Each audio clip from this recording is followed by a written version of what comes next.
Welcome back to Movies TV Mad. I'm Mick, your host with the most. Just ask your girlfriends and your wives. So I have a huge Superman theory. There's an upcoming Superman film coming up July 2025, and I'm fascinated by these on-location kind of pictures we've had of Superman in a costume that doesn't fit him. James Gunn has been hinting about since the beginning of this production, even since it's been announced, he's been hinting from the comic book graphic novel All-Star Superman, where Superman is dying. So maybe in this film, Superman is dying, right? That could be one thing. He's losing weight, right? So maybe that's why the costume's a little bit baggy. Could it be the Supermen we're seeing are just clones? Well, I think cloning and clone versions of Superman and Superman dying are both kind of part of this movie. So let me try and explain my theory. Superman is dying, so the government have tasked Lex Luthor in cloning a new version of Superman because they need something to replace him. So they're trying to clone Superman. Maybe Luthor starts cloning more than one version of Superman and it goes a little caca. It goes a little wrong. What if Superman actually dies in this movie? Yes. What if Superman dies in this movie, but Connor Kent, aka Superboy, takes on the mantle of Superman? So actually going forward, there will be no Superman in the DCU. But Superboy, Connor Kent, where in the comics, he has the DNA of Lex Luthor, and Superman goes forward to be a hero and take on Superman's mantle. Now, of course, this would be very, very controversial, wouldn't it?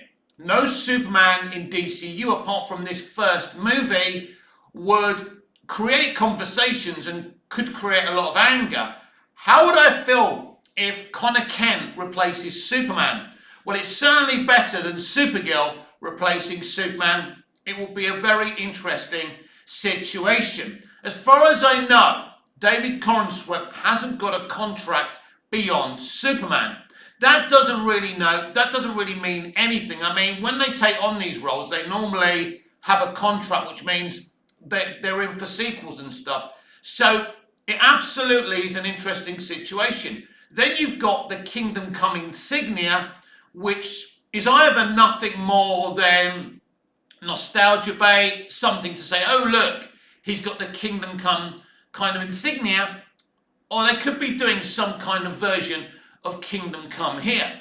What's quite interesting is David Corenswet's around 30. He's one of the oldest actors to play Superman in a movie ever, which is also very, very interesting. You're talking about a 10-year arc, according to James Gunn. So they would have to make all the kind of things that Superman would be involved in pretty quickly.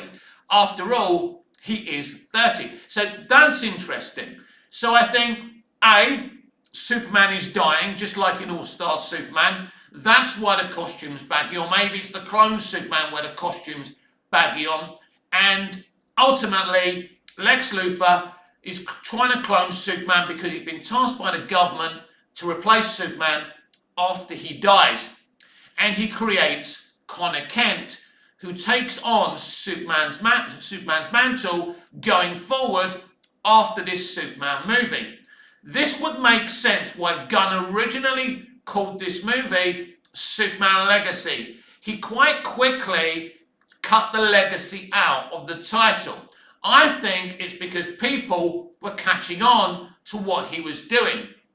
Now, I'm surprised he called it Superman Legacy from the beginning, because it's obvious what legacy actually means. You can explain it all away, that this is about, showing how Superman's nice and people don't trust nice people, blah, blah, blah, blah, blah. But no, I think that Superman will die at the end of this movie. I've always suspected that Superman would die at the end of this movie. But yeah, it is a controversial choice if James Gunn has decided to do this, but it also could be quite interesting if Connor Kent takes on Superman's mantle in DC Universe.